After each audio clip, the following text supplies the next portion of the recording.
Welcome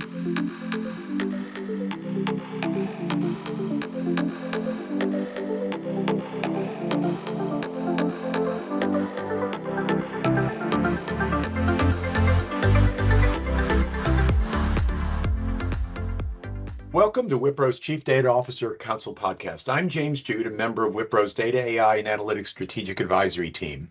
This is one of a series of conversations that matter with industry leaders. I'm delighted to have my colleague Anindito, the head of Wipro's AI practice, and Shilpa Kolhatkar, NVIDIA's sovereign AI leader. Shilpa, tell us about yourself, your charter, and more importantly, your definition of sovereign AI and its components, and then we'll start. Certainly. Thank you very much for having me here, James and Anindito. I am based in Santa Clara, California. You see our NVIDIA headquarters here behind me. And I joined NVIDIA about 7.5 years ago, and I am currently leading an initiative called AI Nations. And what that is it's a strategic initiative to help countries around the world to convert their AI strategy into execution, right? As you know, about 70 countries in the world have an AI strategy that they've published, and now they're at that juncture where they're executing that. It's and that's where we play a very important role in helping implement those strategies. And really, in the current focus, no matter who you talk to in terms of the public sector, but also to enterprises, is the intense focus on sovereignty, on sovereign AI. So you asked, like, what is sovereign AI, right? So there is a spectrum of definitions which define sovereign AI, but essentially it is around a nation's capability to produce AI domestically, right? It is about using a nation's own infrastructure, data sets, their own workforce and ecosystems and their business networks. And it is really centered around having that self-reliance. And it's really becoming a utility, right? In the same way that countries have been building out infrastructures around telco, around telecommunications and roads. And so I do believe that it is becoming like a nation's critical infrastructure, even the infrastructure that powers sovereign AI. That's what my focus is here in NVIDIA. Yeah, and that's exciting. And I would also encourage my listeners, if you haven't read the story of NVIDIA's architecture, its uniqueness, and the way in which it's become, such a voice, a respected voice in AI, I would urge you to do so on YouTube. We're not going to cover that now, but Shilpa, you recognize, of course, that all of this compute power that comes from NVIDIA does have an impact.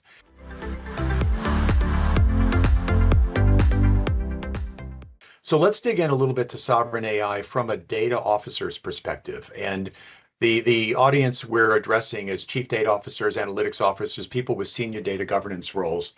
But I'm fascinated by that, example you gave of utility. Clearly a country does not want to import 100% of its food, nor does it want to import 100% of its electricity. And I can see where they don't want to import 100% of their AI. But there's definitely layers. There's how does it know even how to construct a sentence? That's trained on billions and billions of documents globally. I don't think, for example, Portugal would want to have sovereign AI that only learned Portuguese. Exactly. On the other hand, the data centers themselves are a huge investment, and I can see where every country wants its own physical control so that the switch can't be thrown. And then there's the important point, if we can avoid, I'll put a positive note to it rather than negative, but there's absolutely different levels of tolerance for misinformation, different levels of tolerance, let's say, for what might be considered adult content in answers, things of that nature. So let's pick those apart. Before we jump into that, though, which is really the heart of today's conversation, and how should a CDO act if they work for a global company that has to deal with sovereign AI? Anindito, as head of our AI practice at Wipro, we deal with dozens, if not hundreds of countries, and I probably should have that number at my hand, but tell me how we've been dealing with that local versus global challenge a little bit, and then we'll get into some of Shilpa's advice and observations as she helps countries build their own sovereign AI. Yeah, thanks for that question, James. So what we have found from our experience is that when it comes to generative AI, there is no one size that fits all, because there is a lot of nuances with respect to the geographical specifics of the responses that you expect from a model, right? So, for example, when we were working along with NVIDIA for sovereign AI implementation in Thailand, what we found is that some of the pre-trained models, they are not giving the right level of answers when it comes to multi-turn conversations in Thai language, right? So obviously, when these models would have been built, those specific use right, so in which it was put to in this particular example, that was probably not something it was designed for, right? So that is where we saw a significant need to customize the models with the local data matching up to the specific requirements in that geography, right? And you talked about the data governance initiatives. A lot of them have been focused more on structured data, whereas today we, in the age of AI, we are using unstructured data to a very significant extent, right? And there is a massive Yes. opportunity to extend data governance to those data sets as well. And I think that is where the sovereignty aspect of AI, right, which is very much closely connected with the data residency, the localization of data and the localization of AI, right? So, and that is where I see a significant role for the chief data officers, for the chief data analytics officers, right, to extend the sort of their uh, the governance systems that they have, the mechanisms that they have, right, to uh, beyond structured data into unstructured data, into various documents that reside in the enterprise, right, to bring in that level of localization and customization into the large language models. Yeah, and Anindito and Shilpa, what's interesting is up until GenAI really hit the public in a big way 3 years ago, CDO's response to unstructured data was one of the biggest concerns I heard from the literally 100 or so CDOs I've spoken to in the last decade. We grew up in an era where it was all column and highly structured, and you controlled who had rows and column access. And the idea of controlling how you interpret a legal document or how you read the comment sections is something that CDOs and CAOs still haven't really understood, and AI has just exploded the importance of answering that question. Shilpa, what have you been seeing in this Yep. space?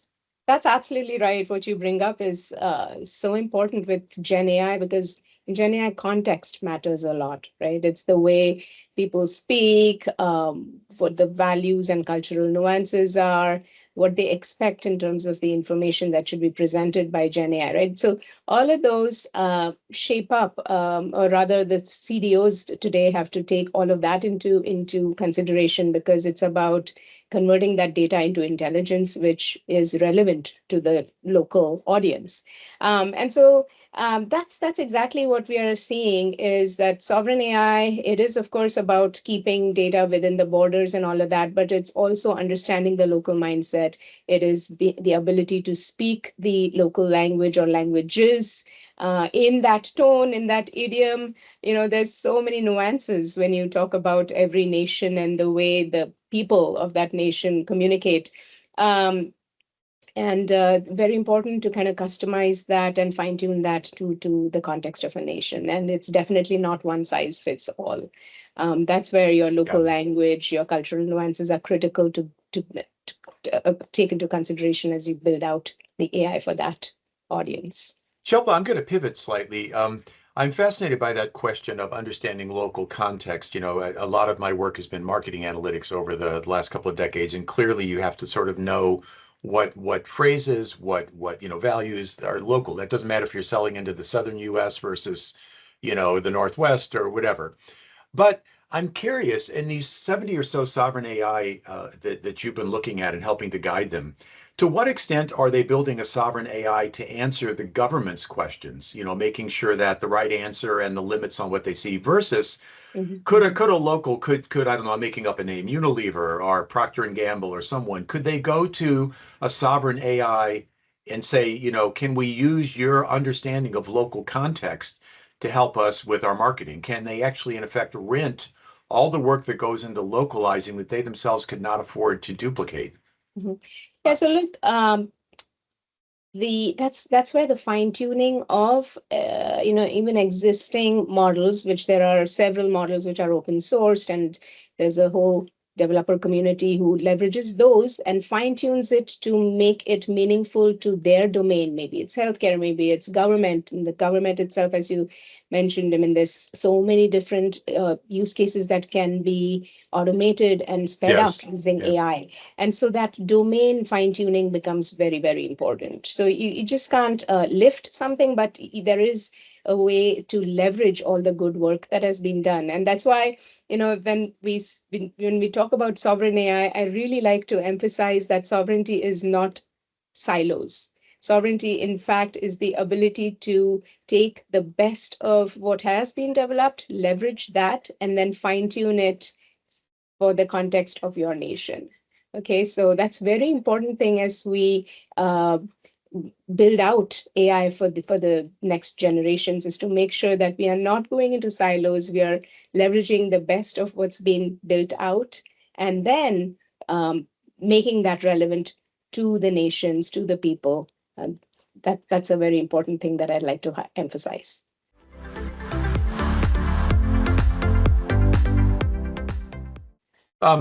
Quickly on that topic, though, do these sovereign AI structures allow themselves to be leased or used by a private company? I'm actually curious on that. So having learned the local language, learned the local idioms and slang and the like, could a company that has a global presence borrow that, or would they have to effectively build their own if they wanted to use it for a commercial purpose? Yeah, so it's the fine tuning makes it possible to Yeah. then use it for commercial purposes, to go out and sell it to a different audience. So that's what nations are doing currently, is they want to make the AI for the nation, but also start exporting it, right? That's where the Yeah. economic growth comes from for a nation. It's about the production of AI, and then it's the economic growth tied to that, the GDP tied to that, right? And so that is where the ability for training the whole bulk of a domain, like healthcare or things like that, into a language model, but then making it specific to the policies of another nation so that it functions within the jurisdiction, within the policies of a nation. And you fine tune to those nation specific parameters is definitely something which is actually a best practice on how it should be done, because it's expensive to train Yeah. models. It's very Oh, expensive to do absolutely, that. Yeah. absolutely. Do we think that the major players in generative AI are themselves going to build effectively local language packs, that are getting better and better? I mean, is this something that Thailand as a government, for example, should take on, or should OpenAI and its many competitors do it? At the moment, I know, Anindito, there probably wasn't when you solved that problem, a really solid, well-trained Thai language model. Um, any thoughts on that before we move into some other aspects?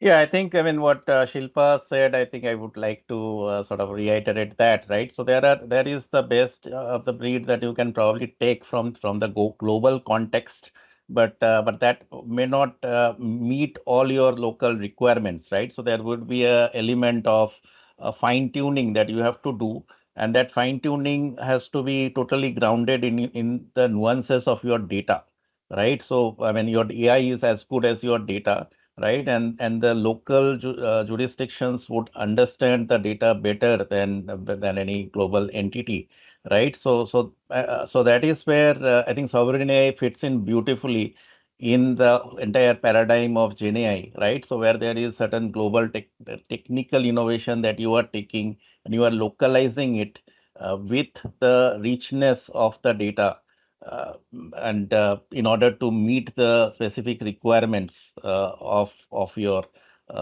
customers in that particular region. And where I see I mean, in terms of the technology landscape, right?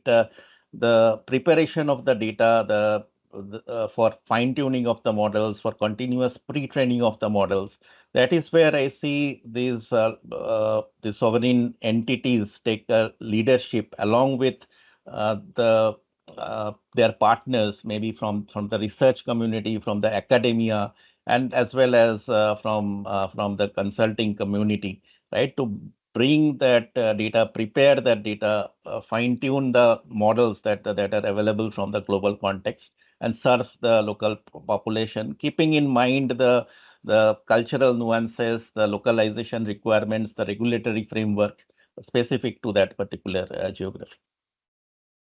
That's such a And great point about yeah, triangulation between research, industry, and government. All of the research and industry needs the backing of the government in order to do these huge initiatives around foundation models.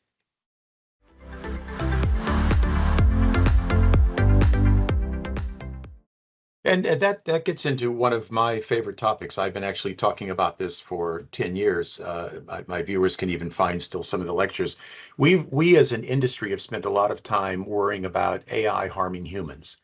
And we could do entire, weeks of podcasts on that question. I've been fascinated by the problem of human harming AI. And this goes back to the fact that, if enough people go to OpenAI and say, no, no, you're wrong, the 2020 election in America was won by Mickey Mouse. At some point, it will apologize and say, I'm sorry, I did not know that. How do local countries control the training material? And how do they control the fact that, unlike, the example I like to use, if you're a statistician, the calculation of p-values is not going to alter by country. They may alter the data they feed it. They may constrain or control, what data, what economic and let's say employment data can go into it, but they don't change the equation. AI is different, though. You can fundamentally change the reasoning of AI by country. It's a little bit of an obscure topic, but I would encourage my audience, especially CDOs and CIOs, to think about the fact that AI is not only trained, but it's learning from the community. And are these sovereign environments controlling what the community can train back? And should they?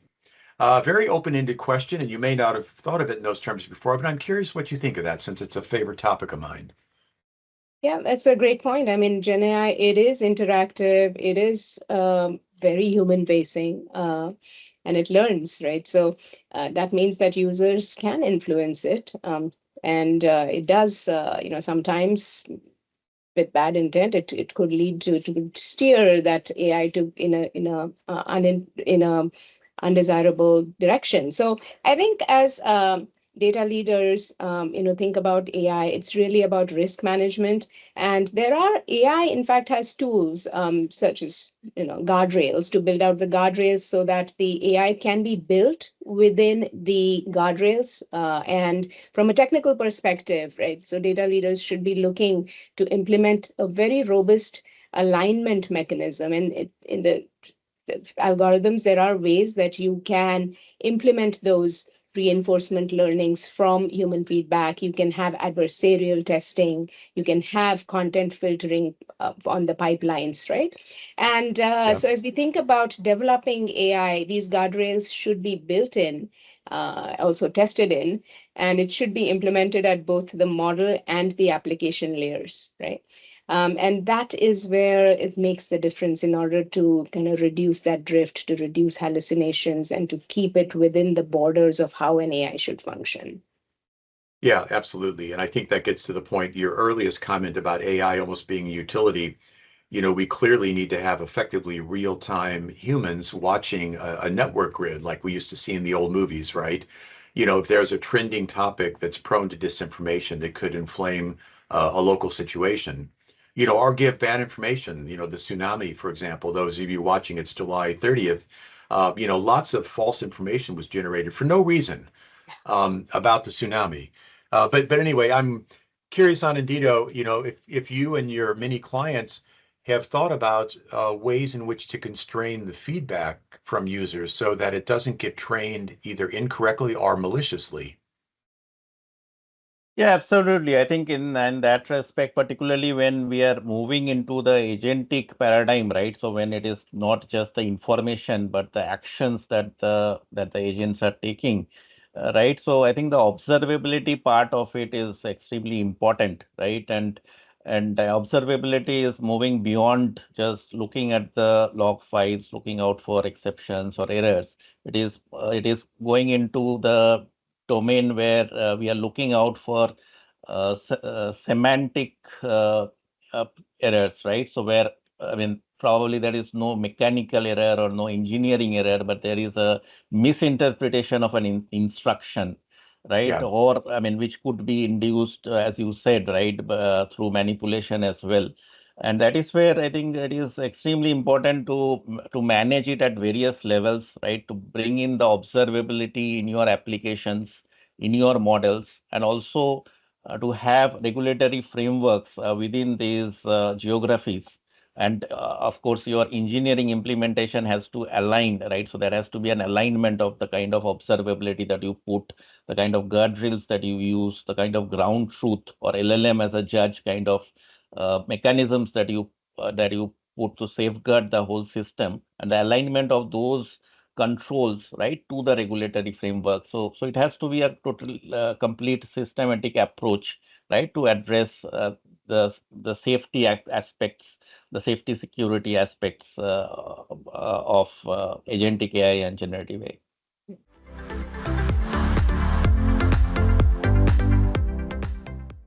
Yeah, absolutely. And when you get into the agentic, it's actually not simply telling you something, it's actually doing something. The stakes are even higher.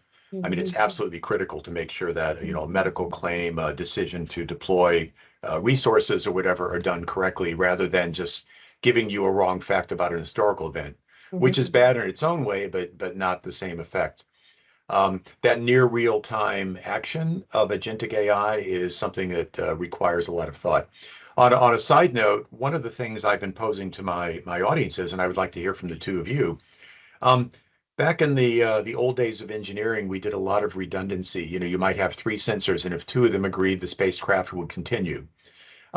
Why don't we see more companies basically posing a question to three different Gen AIs and taking the two of the three that match? That way you don't have the hallucinations of footnotes, hallucination of legal cases that don't exist, and so on.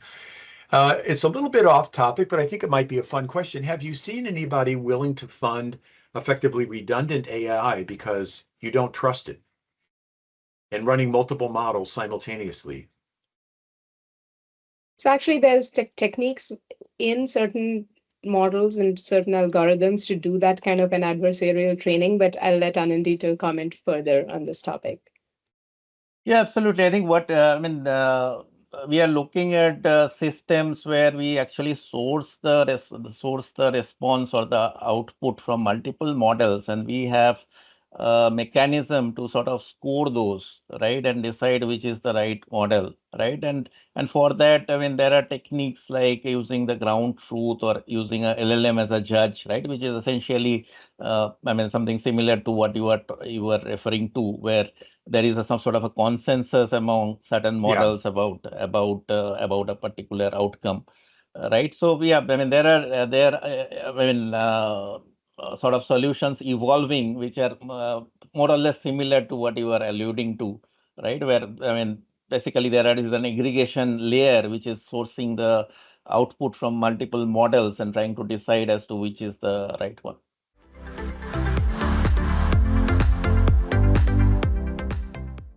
Yeah, exactly. And that gets to the topic of expense because multiple models means, doubling, tripling, quadrupling your expense. But it would absolutely help with the hallucination problem or even with the quality. And much the way you might convene four experts in a room, to reach a decision on what to do next. I'm going to dive a little bit into the expense side because Shilpa, as you well know, these are eye-popping numbers. I mean, hundreds and hundreds of billions of dollars. And in the US and globally, there's a question of where does that power come from and can your chips get, low power fast enough? But let's talk about it from a CDO, CAO point of view. So as a global citizen, my audience is interested in those topics. But as, a senior leader in a Fortune 500 company, they have to manage where do they have common expenses that they can share across countries, and at what point do they have to break free and just absorb a unique expense per country. We've kind of talked about that before with the idea of, perhaps these sovereign AIs could lease their local insight to commercial entities like a consumer packaged goods company. Mhm. What advice would you give just on the topic of expense management? How should a CDO who's, been called into the boardroom to talk about these eye-popping numbers, how should they structure at a very high level their recommendation on local versus shared across countries? Yep, yep. No, that's a very important factor, both in dollars as well as energy, right? Yes. Yeah, I mean, if you're a large global company and, looking to serve both local and global markets, then it's all about the planning, right? And so to that, and basically the aspect of, and combine that with the sovereignty and the emphasis on sovereignty becoming a core factor around where the data is stored and how models are trained. So companies need to think beyond just cost efficiency.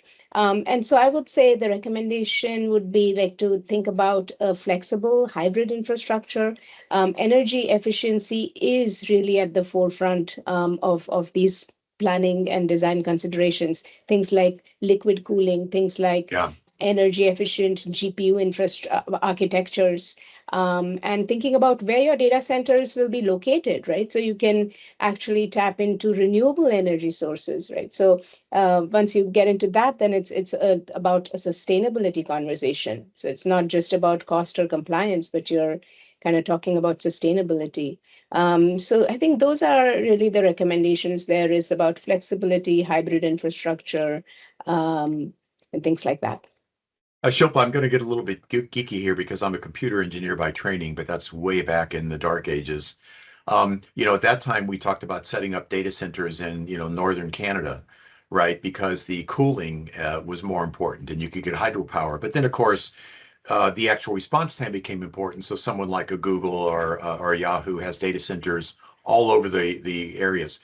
Do your sovereign countries and do your clients think about the offline consumption of AI? For example, the training itself doesn't Yeah. matter if you're 1 millisecond from London and New York, or you're up by the Latency. North Pole. Whereas Mhm. answering the question, today's weather should be very, very close. So how do they Absolutely. manage that sort of stratification of offline versus instant? And that gives you Absolutely. flexibility. Yeah, yeah. So the latency is a very important factor, right? Where is that this AI has training and then there's inference. And Yes. so for to serve up that inference, it's really sensitive to the latency and how Yeah. quickly can that token be generated? Can the user get the response to their query? Which is where I think that consideration around having a data center which is hybrid, which is distributed. So for training, you can have like something which is more centralized, but for your inference, you can think about having edge data centers, which are Yeah. closer to where the inference is going to be served up. So that's part of the planning of these data centers. And do you see some of that eventually being pushed to the device itself? Some of the inference being small enough and portable enough, it's being done on my laptop or my phone. Absolutely, absolutely. I think there's a lot of use cases where the inference happens at the edge. So there's AI which happens right at the edge inside of the smart device using a camera, using all sorts. Basically, the compute resides in a very small embedded fashion, like a smart camera or a phone. And that is the way to derive those that balance between latency and between the training and inference and how you design the data center. Yeah, I understand. So thanks for that side point on efficiency, but I think that's important because it affects budgets, which affect my CDOs and CAOs. We've talked about the energy and cost side of this, but let's talk about any other topic that, uh, as a panelist for both of you, what advice would you give to chief data officers and chief analytics officers and senior data governance? I'm not talking about CIOs and CTOs. That we've covered. They, in a sense, bear much of the burden of the conversations we've just had. But what would you give to somebody who's trying to chase after the data and keep their relevance, or leading the company in Mhm. this whole world of sovereign AI and local versus common control that we've just covered? How would you wrap it up? And Anindito, let's start with your perspective because you've seen these very audience that I'm speaking of has come to us, looking for solutions.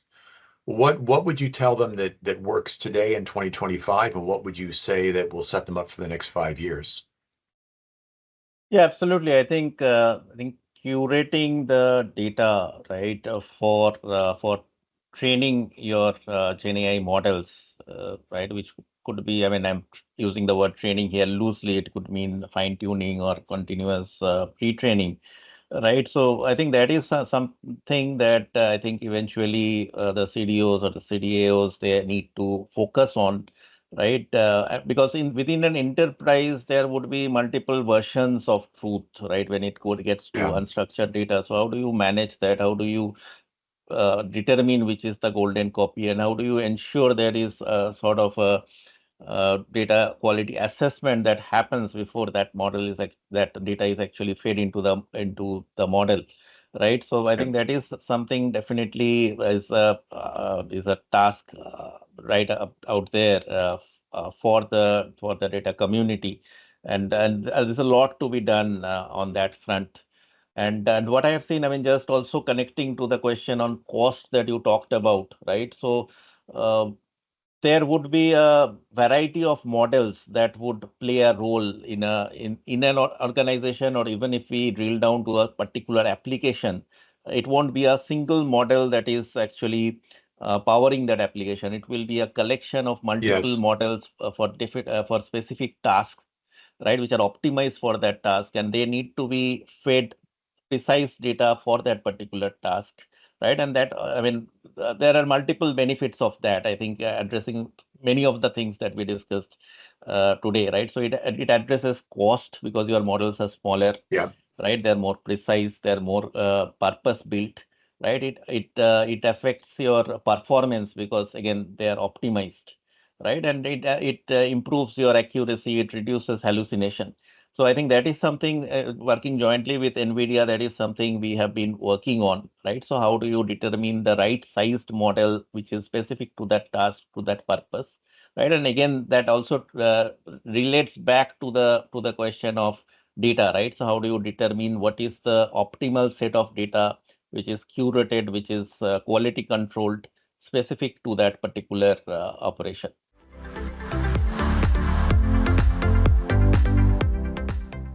right? So Anindito, everything comes. I'm gonna jump in. I wish I could remember who said this, but I love the quote that the chief data and analytics officer of the future is going to be the HR manager of models and the HR manager of agents. So the same skills that we expect from an HR manager today, which is to look for bad behavior, set guidelines, have encouragement, make sure they have good training. And I love that. In a sense, I think our CDOs and CAOs are going to have to learn people skills in order to manage people trained technologies. Wonderful. I just couldn't help but think of that quote when you were talking about all those models, because managing models then becomes a data problem and not a CIO, CTO infrastructure problem. I love that. Absolutely. Yeah. Yeah. Shilpa, I know you normally deal with hardware and lots of it, but of course, NVIDIA is on the forefront of understanding the public benefit of AI, its use, and obviously the fact that they've funded your role for AI nations shows a real vision. In terms of chief data and analytics officers, this is an audience you probably don't often get to speak to, but what would you give them as advice on managing a Fortune 500 company in this complex environment? Yeah. So I want to comment on the, AI infrastructure, AI platform, AI hardware, software aspect.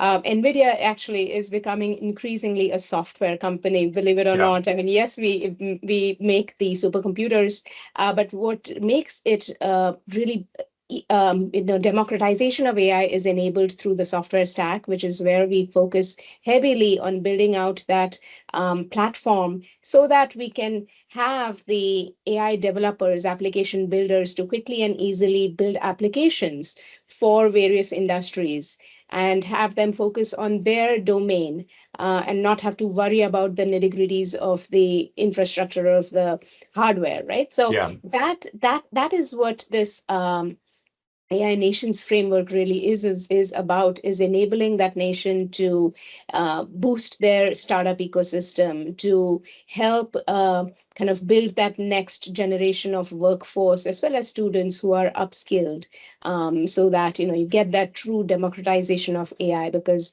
AI can be powerful only once everybody knows how to use AI. So that is Yeah. how we are thinking strategically about that, and from a CAO, CDO perspective, their role is really evolving, as Anindito mentioned, as you mentioned, from just managing data. It's really around shaping that intelligence. It's, as you said, they are becoming the role of HR. And so Yeah. things like taking into consideration the bias and the toxicity and applying the guardrails is so critical.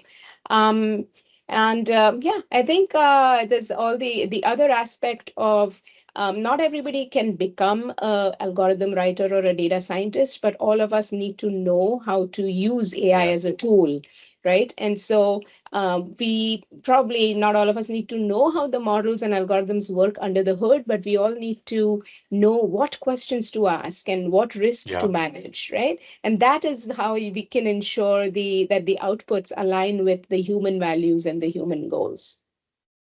Yeah, Shilpa, I'm going to give you an anecdote some of my listeners have heard before. Recently, I had a professor who was formerly the chairman of computer science at Rutgers University, New Jersey's largest university. He went to private industry and came back to create Data 101, the most fundamental class. And over the years, he realized that GenAI could get like a 98% score on his past tests. So he had to decide how to make his class GenAI friendly.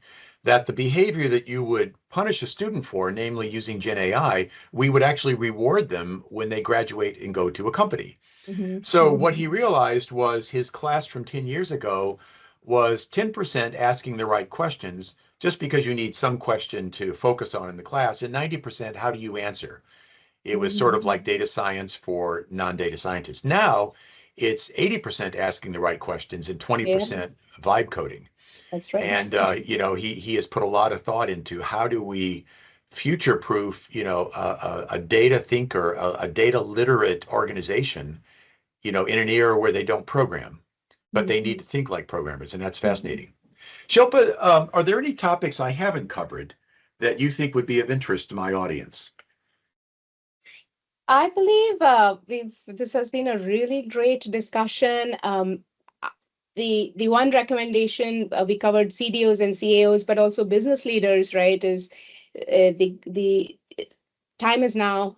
We don't need to wait for a perfect AI, right? So we have to get started. Enterprises, governments need to get started with narrow generative AI use cases, whatever Yeah. is most impactful to bring about that transformation in your business or in your government. Um, Co-pilots, customer support, right? And then scale iteratively. So that would be a recommendation to all business leaders as well as governments. Yeah, thank you. And Anindito, are there any pivot points you've observed as you've seen the growth of AI in the real world that our audience should think about for the coming 5 years? Yeah, absolutely. I think it is, getting the architecture framework right. So I think that is a very important starting point, right? And you sort of imbibe all these principles, right, into the architecture framework. That is something we have been trying to do in Wipro as well with our Vega Studio, Wipro Enterprise Generative AI. We work very closely with NVIDIA. We integrate with their Yeah. software, and we address all these principles by design, right? So I think that is something that an enterprise should start with, right? So how do you systematically address this, not sporadically or by accident, but Right. but through a architecture framework approach? Well, I'd like to thank both of you. This is a topic of sovereign AI that doesn't often get discussed among my data-oriented audience, and it should be because they all work for global companies, they have global concerns, and we're global citizens.